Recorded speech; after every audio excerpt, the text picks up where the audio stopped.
Welcome to Rooted Voices, Sacred Bones. It's a conversational podcast about voice, creativity, inner authority, memory, intuition, identity, and the stories that shape a human life.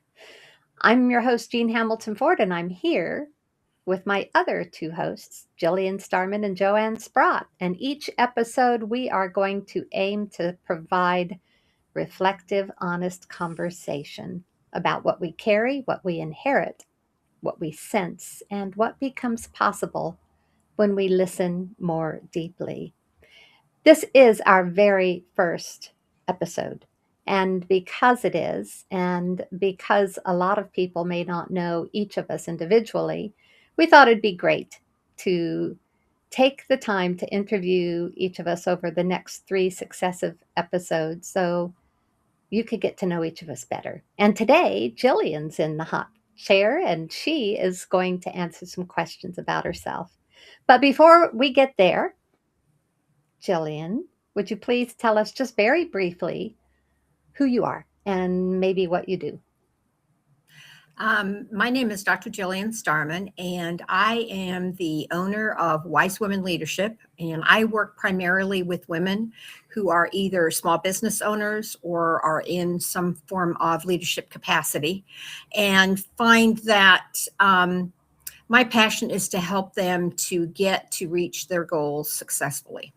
Cool. And I have been doing this now probably for just a little over 10 years. Well, we're going to ask you some more questions about that. But I also want to ask you some different questions as well. We can start off, I guess, with Wise Women Leadership because that happened after a life change, didn't it? It did. Yeah. It did. So, what Um, shifted you? What shifted in you at that point, and what did that moment reveal about the work you were really here to do? well, working with women has been kind of sitting in the back of my mind probably since my mid 20s. And in looking back, I had worked with women on and off in different capacities. Mhm. But after I lost my husband, it was like, so what am I doing now? And I was working with a coach at the time. And through the process that we went through, Wise Women Leadership was born. Mm. And it really kind of shows everything that I have been doing. It's interesting. Sometimes you wonder how disconnected all these pieces in your life are. And then all of a sudden they start coming together. And mine kind of came together under the Wise Women Leadership flag, I guess is what I Right. can say. Yeah. That's really, really cool.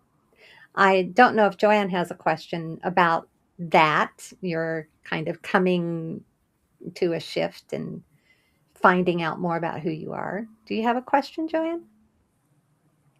No, not at this time. I'm really happy that you got into this to start with, because it overlaps a little bit with some of the stuff I do, and I think that there's a need for uh, your kind of work with women in particular. So I'm really glad that you found that pathway for yourself. Yeah. Yeah. It's a good pathway. So you work with women in transition. I do. Yeah. What do you notice in the space between the old identity falling Mm. away and the new one not quite having a name yet? Well, and I think this comes about because the work that I've done previously has been in performance improvement. So where we are and where we want to be are not the same spaces. And how do we get there? And how do we create the Mm. path or the plan or the map or whatever to get there? Mhm. And a lot of times when women are in transition, it either is related to the season that they're in. It's related to they just don't feel like where they are right now is the place where they need to be. Usually, when they come to me, the things in their life aren't in order. I think is the best way I can put it. And so usually we have to sit down, and the first thing we do is, where are you? and look at all the pieces of what's working. Why is it working? What's not working? Why do you think that's not working? And if, this was a perfect world, what would you be doing? And then trying to dig into, what that means and why you're not doing any of that. Well, those are all good questions, I think. Probably a few maybe we might want to answer ourselves. Who knows, right? But a lot of your work touches on boundaries. What have you seen women confuse with kindness, loyalty, or professionalism when they are really abandoning their own energy? I really think that energy piece is important because I've experienced that myself.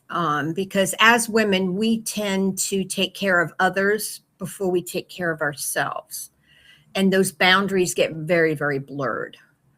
And the one thing that you notice is when you're doing the things that light you up, that give you the energy, it's very, very evident versus the things that you're doing that drain you of your energy, make you frustrated, cause stress, all those kinds of things.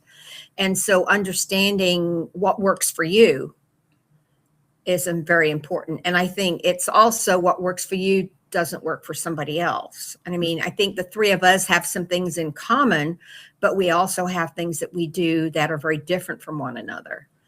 And knowing that that's okay. Mm. Yeah, that's going to be explored as we go along, I think, and we find out. And I'm sure we're going to uncover some of those things that we do that are a bit unique because no one's the same, are we? Yeah. Joanne, do you have any follow up at all?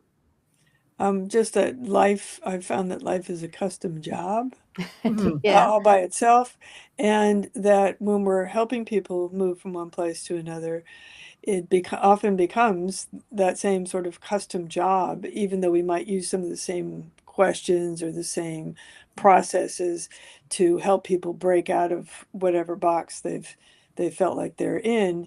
At the same time, what you're doing is expanding them beyond that box into through whatever processes you do, but they're going to have to be unique to a certain degree to the individual you're sitting in front of. Indeed. Yeah, I think so. That's probably right on.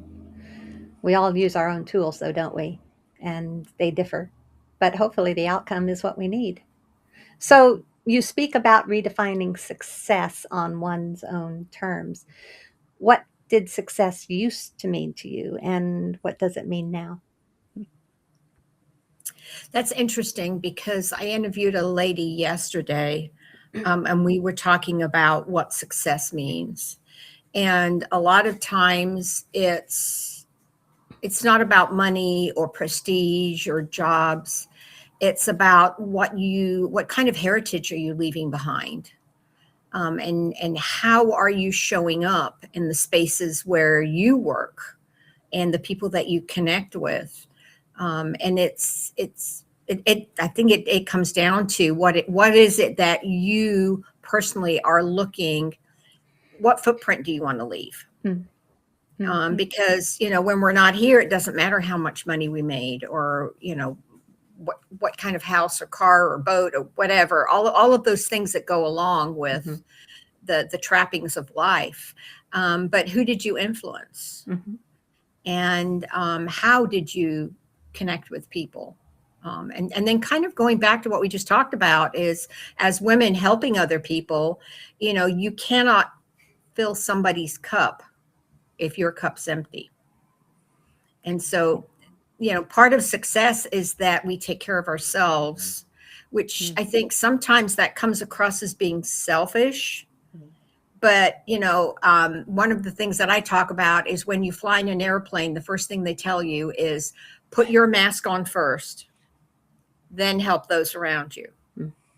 I think it sounds rather pragmatic, not necessarily selfish.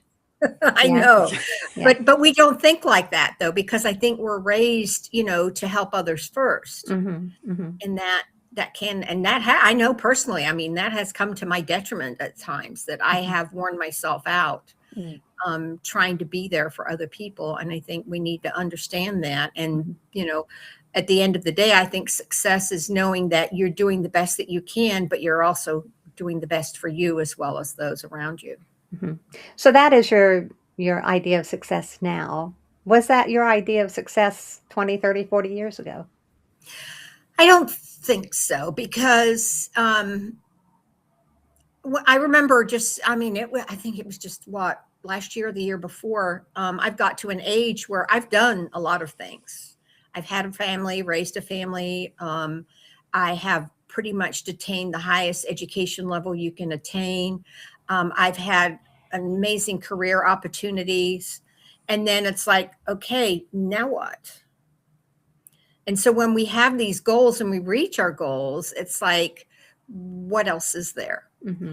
I think that comes down to when you are in the place that you're meant to be, it just feels right. Indeed. And I know that in past conversations, we've talked about how Miss Jean is our nudger.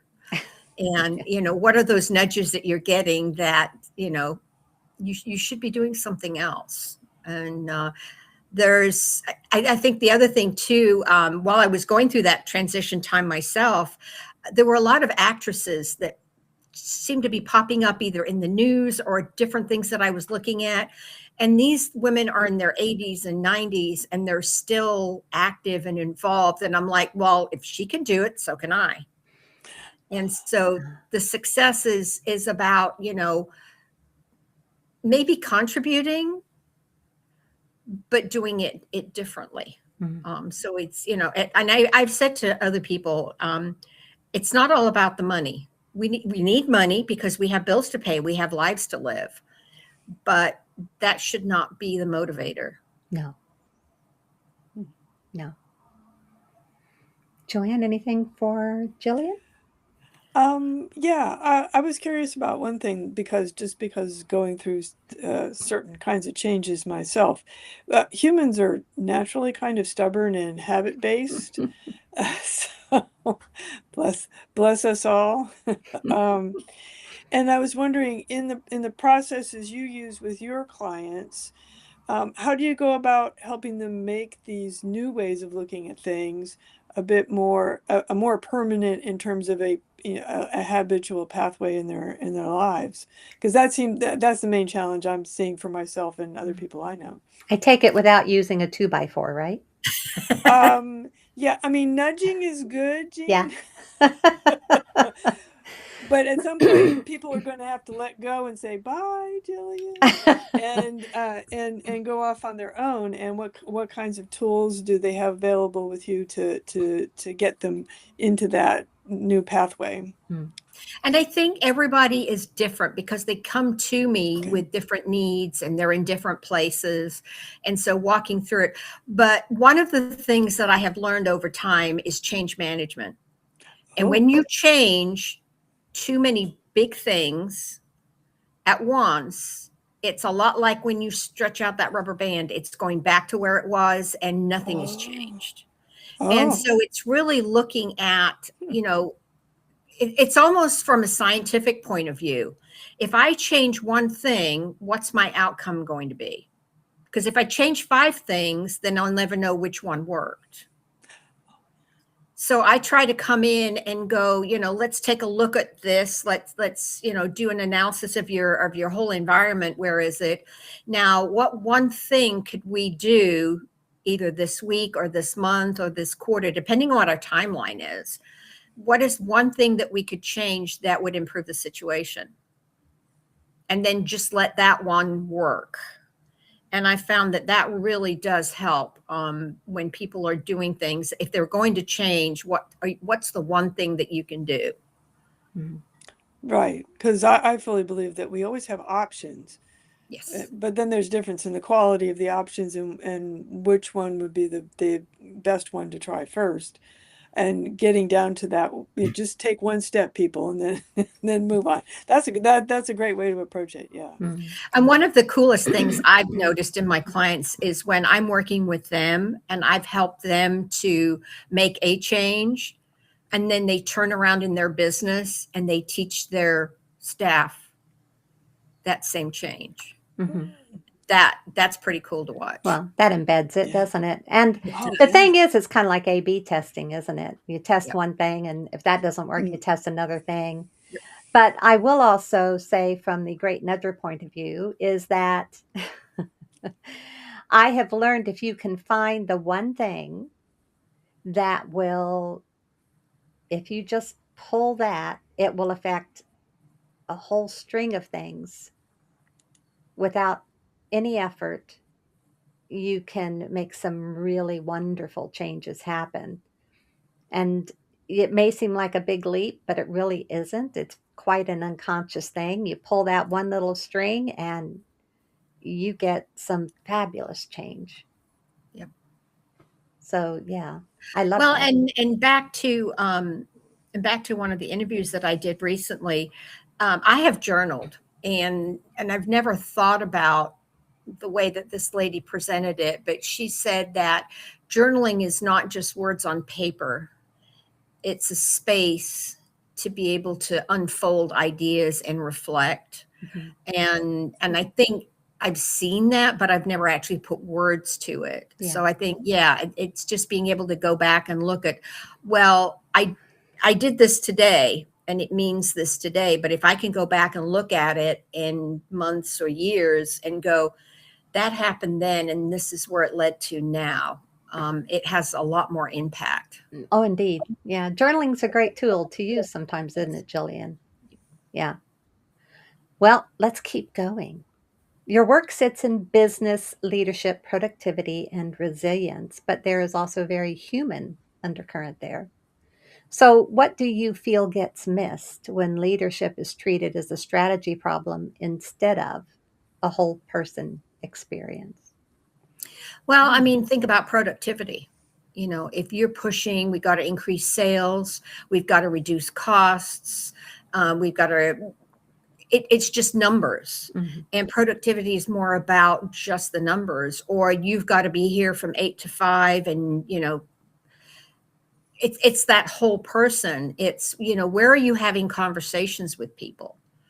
And I think even just in the last probably 5 or 6 years, the focus on what is networking for me has changed because, you know, you're never really taught how to network. It's just show up, exchange business cards, you know, see if you can do business and off you go. But it's that concept of we do business with people that we know, like, and trust. Uh-huh. And how do you build that like and trust is that you have to have conversations with people.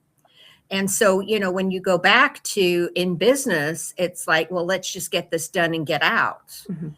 And that's not where the whole person shows up. Mhm. And so, you know, if somebody comes in and they have a bad day because, you know, their family member's sick or whatever, that's not really taken into account. It's like leave home at the door when you walk in the door. Yeah, that's quite a common thing. A lot of businesses that are not human first put Yeah. on their And employees. I have a client that I'm working with that is absolutely the opposite of that. She goes overboard almost to a point to support her staff, no matter where they are, what they're doing, being very understanding. But that can go both ways too, because, you know, if in the workplace they take advantage of that and somebody's being overly generous. So there has to be a balance, I think, Yeah. both from the perspective of, you know, I'm the employer and I'm trying to, I think, give grace within the situation. But then as the employee, I'm not going to take advantage of the fact that you're willing to work with me no matter what. Mhm. Well, that can only go so far sometimes, can't it? Yep. Yeah. Yeah. Yeah.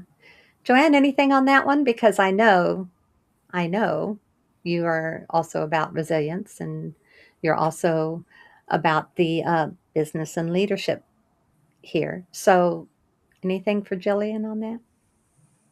Oh, just that I totally agree with let's get away from this the productivity word. I'm sorry, just bothers me these days. It's been it's been stretched out in this huge into this huge thing that supposedly is the only thing that should count for a lot of companies, like you were saying about the networking thing being just about transactional business activity.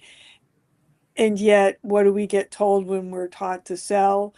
We have to develop trust and know, like, and trust factor. Well, you can't do that if you're constantly in those kinds of situations, just like what you were saying.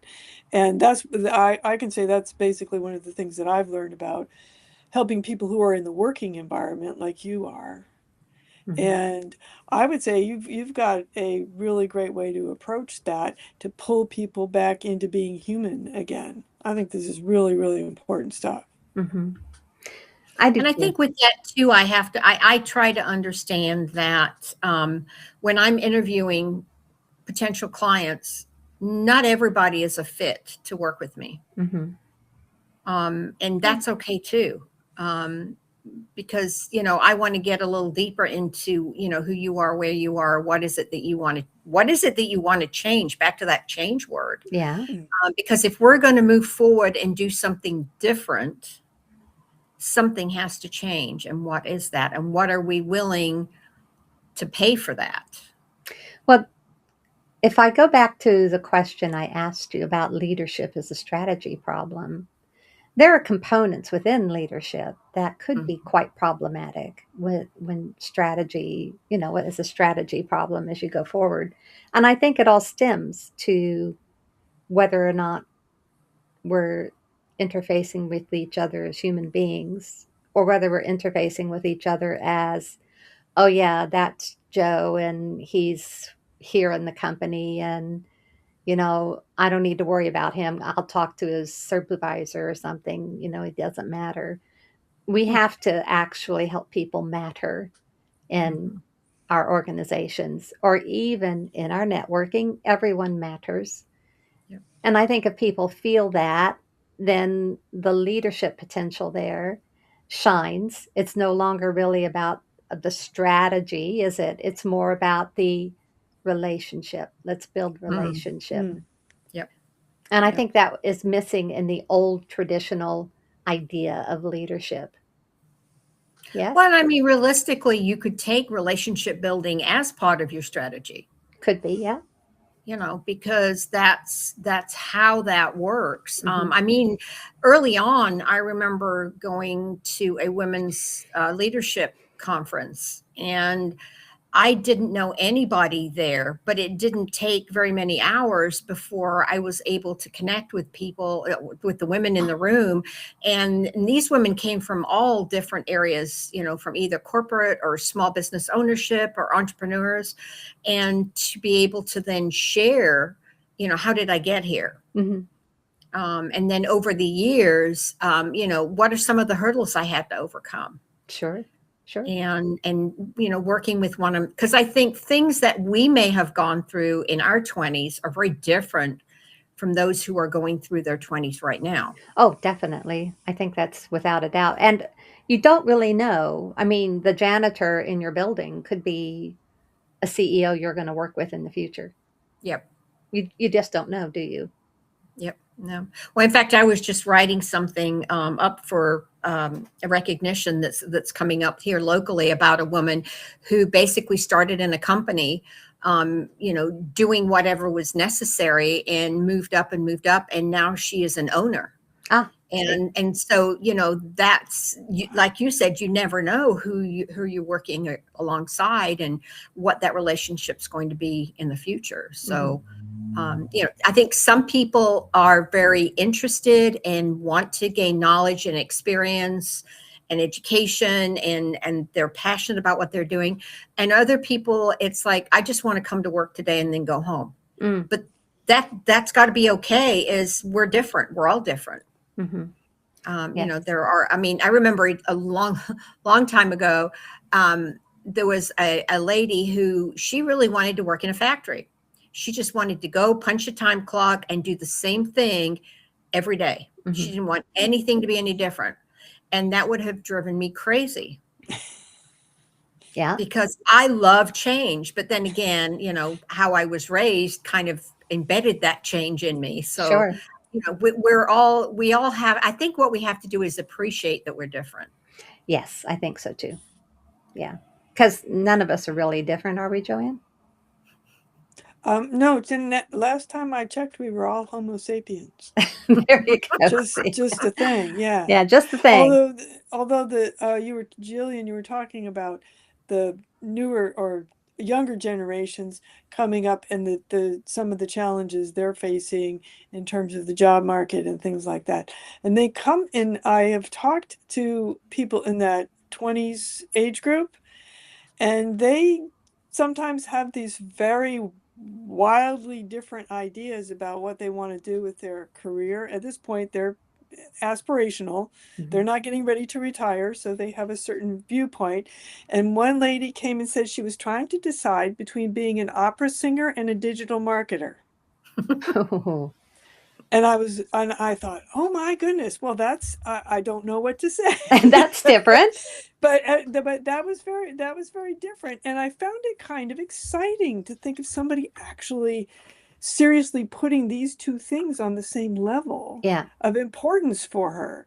And I was actually impressed with that, because some people take those artistic things and they put them aside, thinking, oh well, there's no way. I mean, only 1% of 1% get to be famous opera singers and whatnot. But she was still young enough that she had that sense of excitement about it.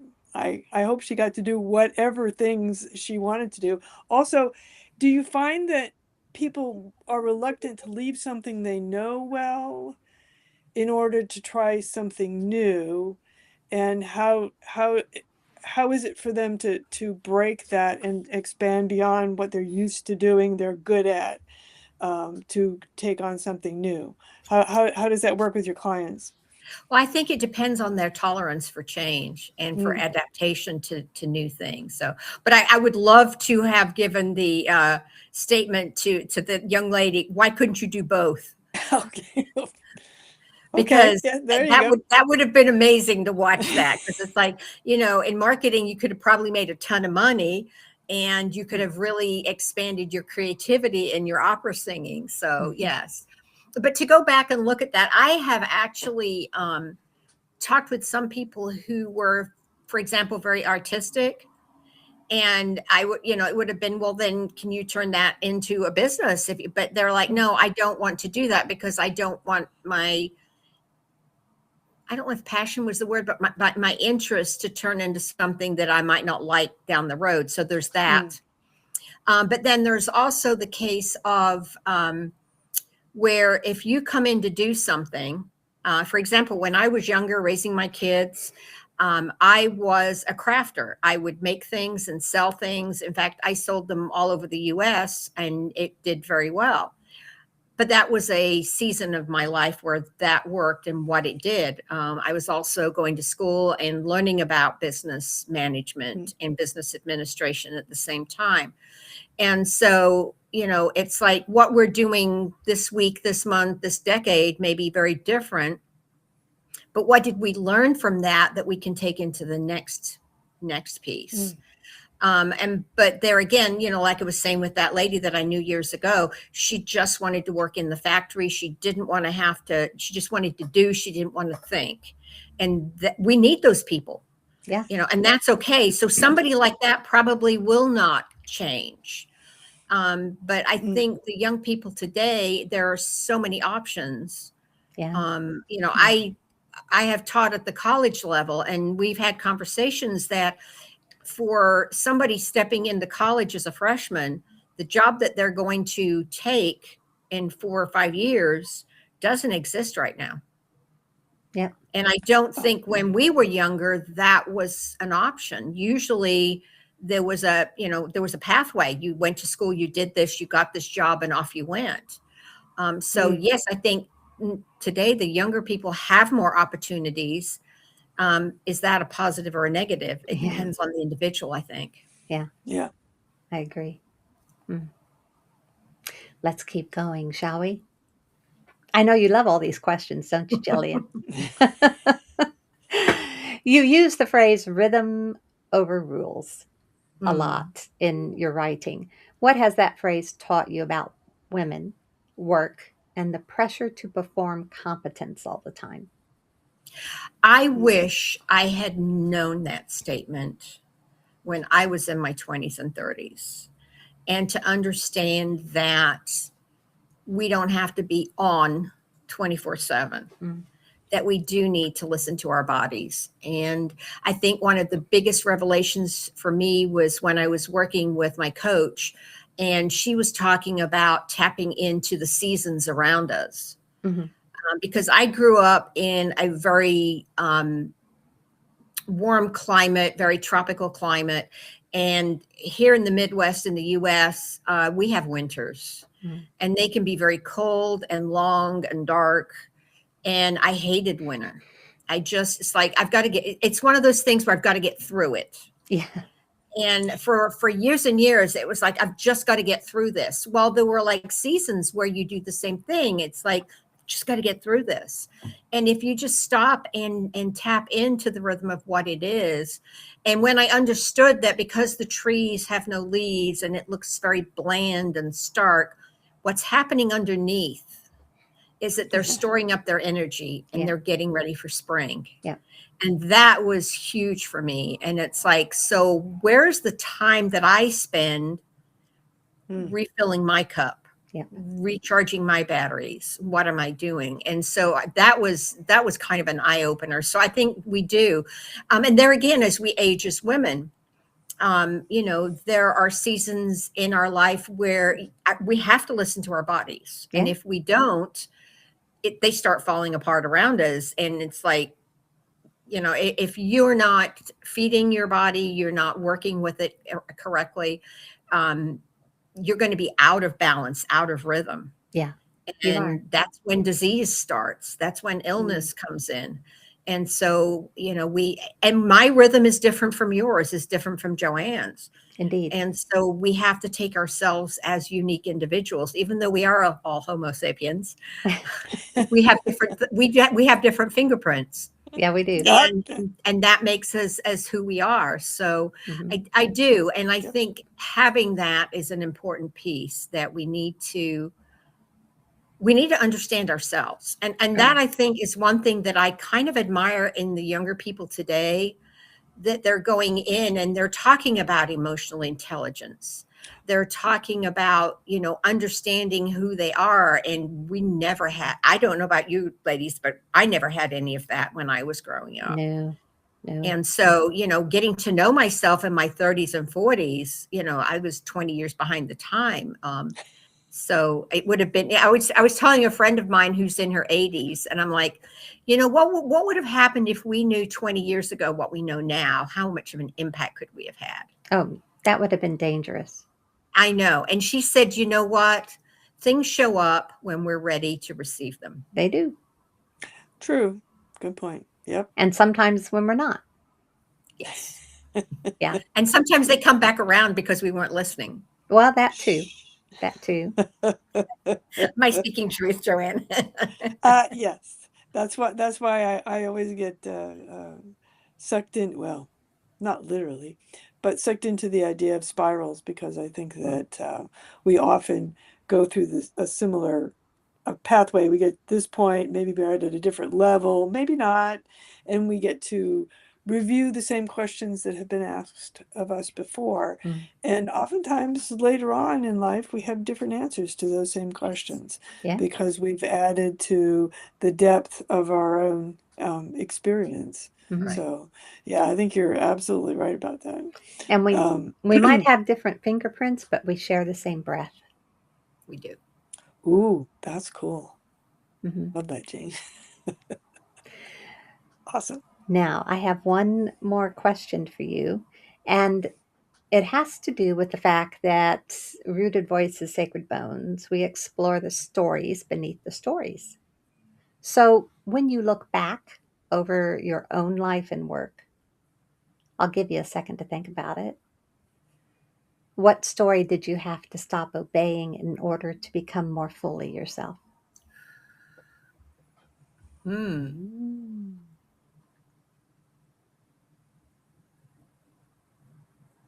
I think there again, going back to what I mentioned earlier, it was kind of instilled in me, and I've talked to a couple of friends that have felt similar to this, is that I was a firstborn.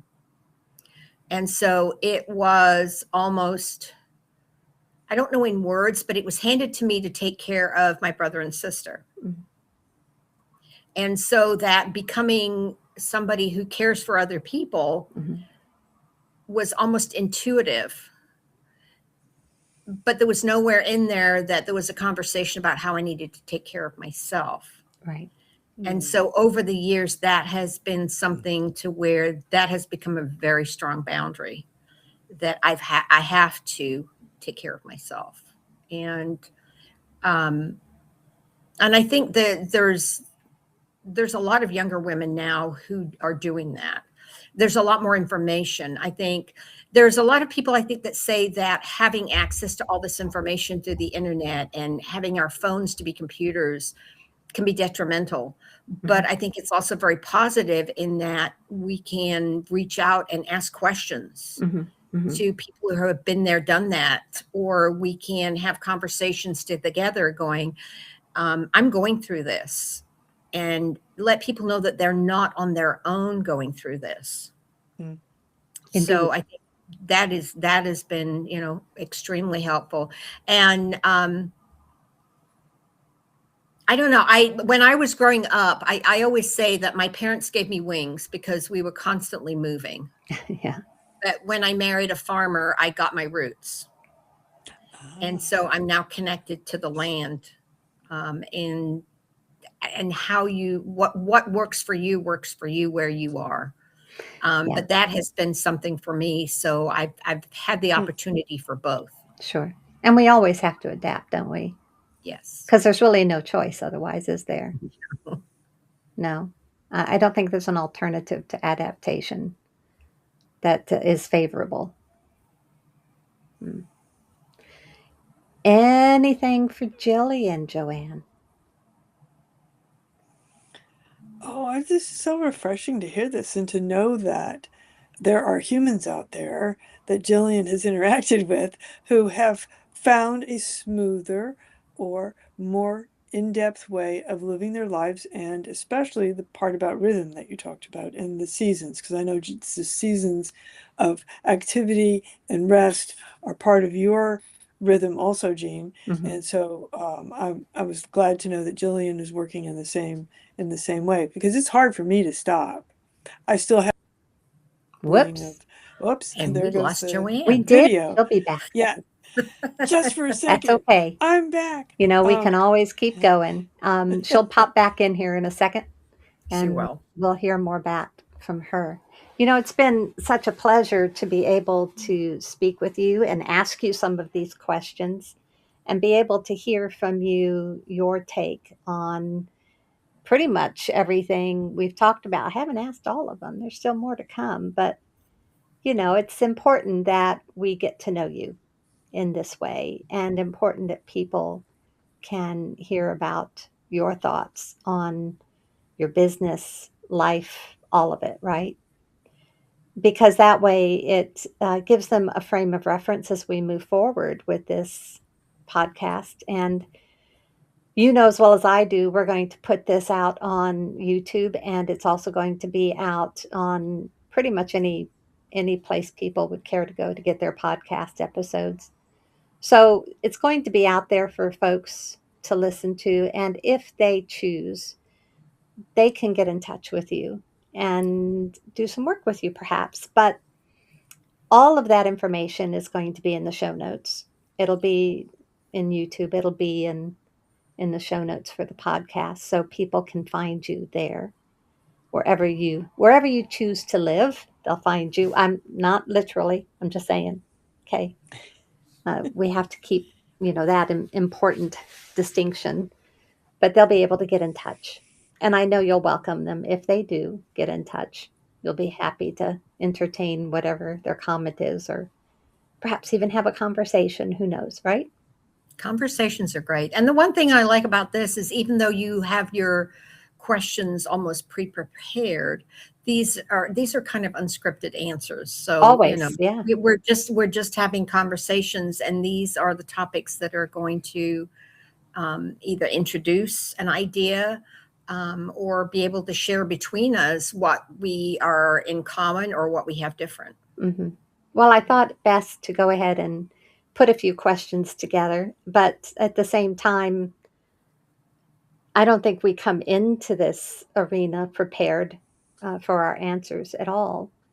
And being able to have a conversation about what we share is so important. Yep. You know, you did say we won't agree on everything, and that's perfectly fine because it isn't about that, is it? No. No, it just really is having a conversation that may reveal something that someone else can use, Yes. right? Take away, employ, or if they have further questions, they can always get in touch. Yep. That's really what And it's about, isn't it? it is. And when I have either recommended a book to somebody or I have recommended a podcast to somebody, it's like, listen to this and take what you need from it. Hmm. It's kind of like when you go to a buffet, you're not going to eat from every piece because it's not all for you. So, Mm, what do you need in your life right now? indeed. And is there anything that we have shared that can help you to find something to support where you are at this particular moment? Hmm. Well, I think we're going to have to go. We lost Joanne, We bless her, did. but she'll be back next week, and we will be asking Joanne some questions next We week. will. So hopefully, I'll see you then too. And hopefully, if you're listening or watching, you'll come back and join us again next week when we talk to Joanne about everything Joanne. And we'll see you all then. Thanks so much for being with us. Thank you. Bye for now.